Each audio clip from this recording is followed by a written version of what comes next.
Hello friends, सबसे पहले एक क्लिप देखिए। तो अब सुनने में आपको लगेगा कि अच्छा 60% और 40%। बिजनेस में 60% श्योर है, वहां पे 40% श्योर है। बट ये जो 50 का मार्क है ना, जैसे आप इसके नीचे चले जाते हो तो इससे क्या समझ आ रहा है कि लॉन्ग टर्म में आप जीत ही नहीं सकते। बल्कि ये मैंने 40-60 बोला, even if it is 49-51, then also long term में अगर वो 49 है तो आप हारोगे। मतलब समझ गए? 2 बार लगाया, एक एक बार आया, तब कोई दिक्कत नहीं है, तब 50-50 हो गया। बट 50 से एक पॉइंट भी कम हुआ, 49 भी हुआ और यहां 51 भी हुआ, तो लॉन्ग टर्म में आप जीतोगे। 51 वाले में दुनिया की कोई ताकत आपको हरा नहीं सकती मैथमेटिकली, अगर बार बार फेल होने के बाद भी आप ट्राई करते रहो तो। और 49 अगर है उसकी प्रोबेबिलिटी, तो लॉन्ग टर्म में आप पक्का हारोगे। दुनिया की कोई ताकत आपको जिता नहीं सकती।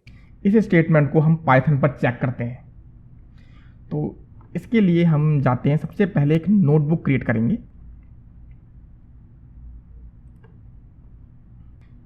क्योंकि हम रैंडम वैल्यूज चेक कर रहे हैं, प्रोबेबिलिटीज चेक कर रहे हैं, तो हमें एक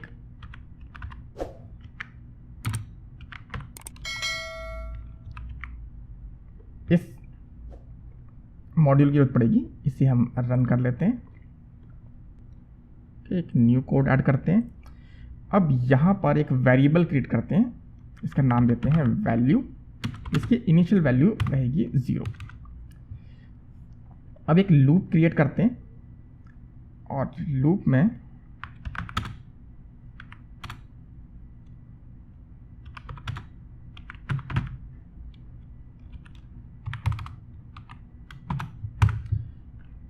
ठीक है, तो अब ये लूप जो है वो 100 टाइम्स चलेगा, यानी कि हम उस वैल्यू को 100 टाइम्स चेक करेंगे। अब रैंडम मॉड्यूल के अंदर एक ऑप्शन होता है चॉइस, और इस चॉइस में हम एक लिस्ट बनाते हैं। अब जो लिस्ट है, क्योंकि हमें प्रोबेबिलिटी चाहिए 51 एंड 49 की, तो हम एक 100 नंबर्स की लिस्ट बनाते हैं। इसके अंदर 51 जो है 1 है और 49 जो है जीरोस हैं। राइट, टोटल मिला के 100 हो रहे हैं, तो 0 है और 1 है ये। राइट, चेंज कर लेते हैं। हमारे पास हमें 0 कम कर रहे हैं, तो जीरोस को 1 बना देते हैं।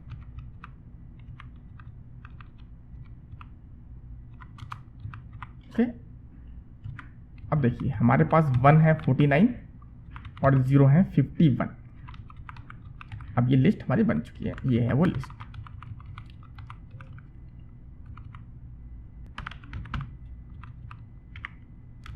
इसे कॉमा से सेपरेट कर लेते हैं, क्योंकि हमको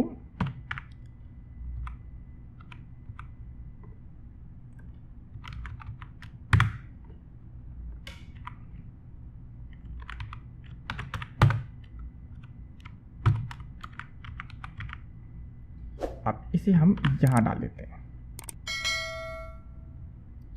अब इसमें से कोई भी वैल्यू चूज की जाएगी, तो जहां पर 1 है उसकी आने की जो प्रोबेबिलिटी है वो हमारी 49 है, मतलब 1% जो है कम है, और 0 आने की प्रोबेबिलिटी जो है वो ज़्यादा है, सिर्फ 1% का अंतर है।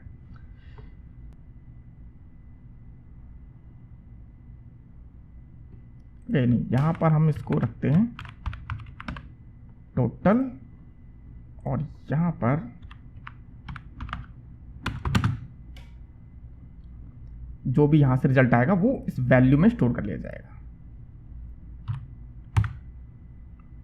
अब इसके बाद हमें एक इफ कंडीशन लगानी है कि इफ जो वैल्यू है वो इक्वल टू हो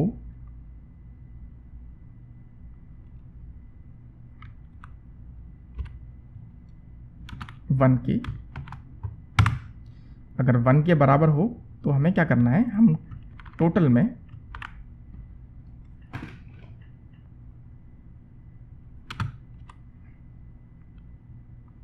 टोटल हो जाए टोटल प्लस 10। हम क्या कर रहे हैं, यहाँ पर जो पॉजिटिव अगर रिजल्ट आता है हमारा, यानी 1 आता है, पॉजिटिव रिजल्ट आता है, तो हम 10 जो है ऐड कर रहे हैं।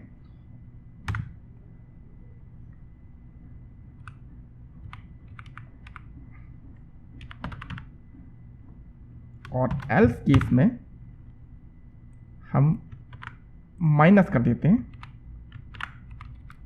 टोटल में से, यानी कि जैसे जैसे अगर हम जीतते जाएंगे तो हमें 10 पॉइंट मिलते जाएंगे, और जैसे जैसे हम हारते जाएंगे हमें 10 पॉइंट्स लूज करते जाएंगे।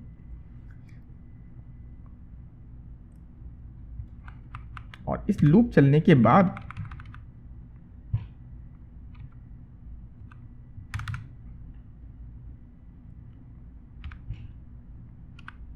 प्रिंट करना है इस टोटल को।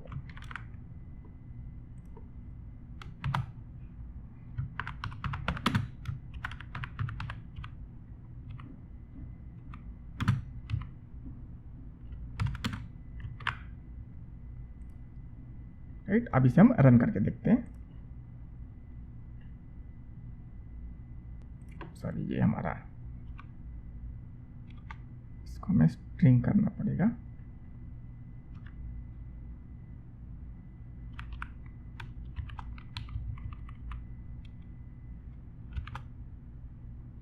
अब रन करते हैं। राइट, टोटल जो रिजल्ट आया है वो हमारा 60 आया है। अब ध्यान से हम देखेंगे कि जो हमारी 1 की जो प्रोबेबिलिटी है वो कम है। राइट, हमारे फेल होने के चांसेस यहाँ पर ज़्यादा हैं, क्योंकि 0 जो है 51 है।